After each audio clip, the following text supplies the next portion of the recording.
C'est en 1926, dans un petit village proche de la Sarre qui se nomme La Reine, qu'un certain Joseph Delphis Bureau invente la première motoneige qui s'appelait l'autoneige. En effet, cette motoneige s'appelait l'autoneige qui a été conçue à l'aide d'un moteur de voiture afin de permettre aux agriculteurs de se promener sur leur terrain enneigé. Dû à une population très peu fortunée, le travail de M. Bureau a tombé à l'eau et n'a pas pu se développer concrètement. Mais cela n'a pas empêché à Joseph Armand Bombardier de se rendre jusqu'en Abitibi-Témiscamingue pour étudier et s'inspirer du travail et de la conception de l'Abitibien M. Bureau. Aujourd'hui, on peut constater l'évolution de la motoneige en Abitibi-Témiscamingue, ce qui a mené à la création de nombreux chantiers de motoneige fédérés afin de pratiquer ce loisir. En revanche, pour permettre de développer ces sentiers, les différents clubs de motoneige qui en sont responsables doivent faire face à certains enjeux. Un de ceux consiste à empiéter sur des propriétés ou des terrains appartenant à la population. Ils doivent aussi confronter des sentiers réservés aux marcheurs à plusieurs endroits. Dans le cadre du cours de géographie régionale au cégep de l'Abitibi-Témiscamingue, je suis allé étudier le terrain au Mont Quéquecot où un sentier conçu pour les motoneiges passe en plein sur un passage réservé aux marcheurs. Comme vous pouvez le constater avec cette vidéo, on peut voir que cette situation peut être encombrante pour les marcheurs. Pour comprendre davantage l'enjeu, je suis allé voir M. Bertrand Carbonneau, ancien propriétaire de Motosport du Cuivre, qui est un concessionnaire de motoneige Yamaha. Il est aussi propriétaire de terrains privés où il y a quelques sentiers de motoneige fédérés qui s'y retrouvent. Je lui ai demandé donc sa pensée vis-à-vis cet enjeu. Et en voici un de ses commentaires. Bonjour, mon nom est Bertrand Carbonneau, propriétaire de terrain où que les sentiers de motoneige circulent sur mon terrain. Je dois vous avouer que depuis une douzaine d'années, on a des motoneigistes qui circulent pas loin de chez nous. En fait, compte, ça fait partie de mes terrains. Et puis, là, 3-4 ans, on a fait une plantation aussi. Et puis, il y a une année où on a eu du grabuge, là, je pourrais vous dire que c'est pas plaisant quand tu fais une plantation, puis que le motoneigiste s'en va, puis qu'il écrase tes arbres, puis parce qu'il risque que ça coûte quand même de l'argent, c'est dispendieux à planter les arbres, puis il n'y a pas juste ça, c'est de la nature. Faut pas briser la nature le moins possible. C'est l'affaire la plus désagréable que j'ai vue, mais ça m'a pas arrivé souvent. Je peux vous dire, ça a peut-être arrivé 2 fois dans une douzaine d'années. C'est quand même pas pire, mais si on peut sensibiliser le monde de la motoneige, de faire attention aux biens privés, ça serait bien important.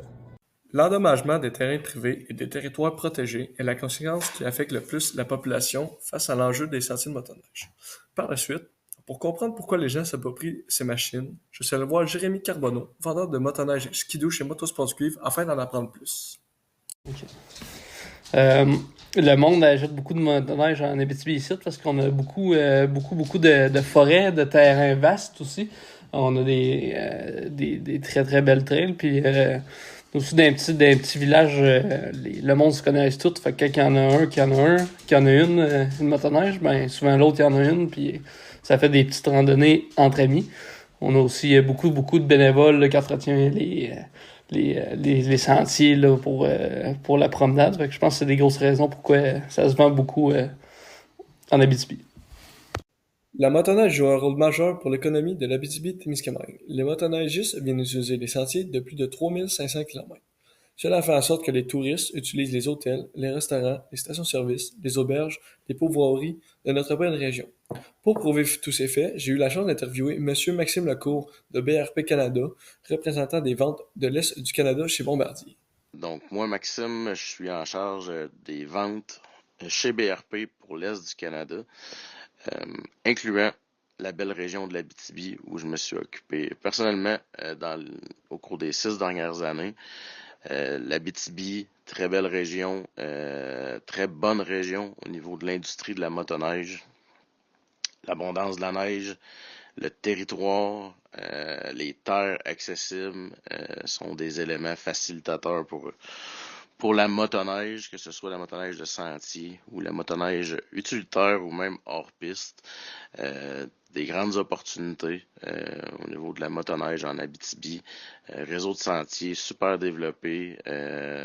Donc, tu as une gamme de sentiers, là, tout ce qui s'appelle Renegade, MXZ, même backcountry, puis de plus en plus des expéditions sur les sentiers aussi.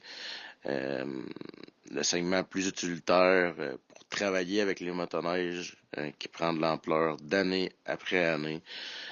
Expédition Scandic, Tundra. Super bon véhicule pour le type de région qui est l'Abitibi. Très conscient que c'est super positif pour l'industrie touristique aussi, ce que la motoneige amène, les hôtels, les restaurants, etc. Donc l'Abitibi est un focus pour BRP au niveau de la motoneige et on le ressent aussi avec les chiffres de vente, puis aussi l'implication des concessionnaires localement autour de cette ligne de produits-là. Bref, avec tous ces témoignages et faits recueillis, j'ai pu constater que la motoneige est une culture bien établie en Abitibi-Témiscamingue, que ce soit pour le travail acharné ou simplement pour le loisir. En revanche, les sentiers de motoneige peuvent déranger les terrains privés ou les terrains protégés.